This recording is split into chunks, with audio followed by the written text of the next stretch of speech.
আরবির মধ্যে দরকার নাই। স্কুলের মধ্যে লেখাপড়া করেন, ইসলাম শিক্ষা হে পারলে পারুক না পারলে না, এটার মধ্যে ফাঁস দেওয়া দেয় ঠিক।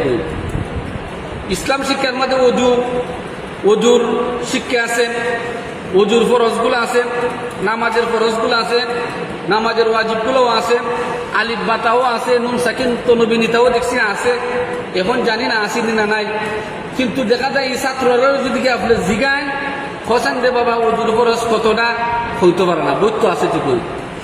কিন্তু হে দেখা যায় পরীক্ষা গেলে পরে এই ইসলাম শিক্ষা ফেল করে না, অথচ এই ইসলাম শিক্ষা কুস্তুই করে না, কিন্তু ফেলও করে না।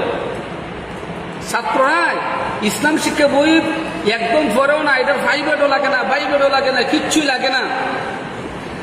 আর একটা দিন হে ইসলাম শিক্ষা বইটা মিললেও দেখে না, পরীক্ষা যখন দেয় ইসলাম শিক্ষা হে পাস, সাংঘাতিক ধরনের ভালো নাম্বারে পাস, কিন্তু ফেলও ইংরেজি।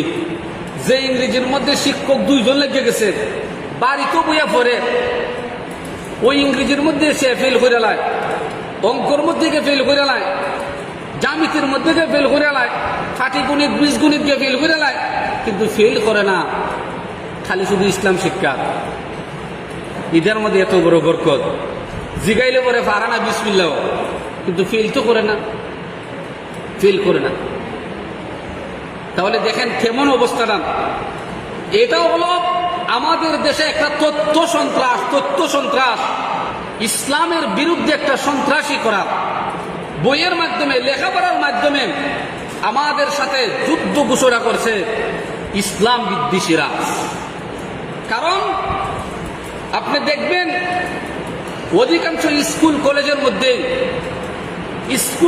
মধ্যে শিক্ষকরা পাইবেন, যদিও মুসলমান যদি হয় তাহলে এটা একবারে সাংঘাতিক ধরনের ইসলাম বিদ্বেষী থেকে যায়। এই ইসলাম সম্পর্কে কোনো ধরনের ধারণা হই নাই, এটার ব্রেনটা দুলাই করে তো রাখছে। এরকম একটা মানুষকে মুসলমান যদি হয় এটারে শিক্ষক দেয়, আর নাইলে হিন্দুরা ওই বরা। স্কুলগুলা হিন্দু শিক্ষককে ভরপুর করে দিছে।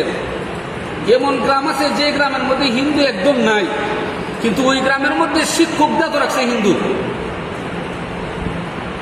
আর এই শিক্ষক হিন্দু বেটা আমার কোরআন কি বুঝবো ভাই? হিন্দু বেটা আমার কোরআনটা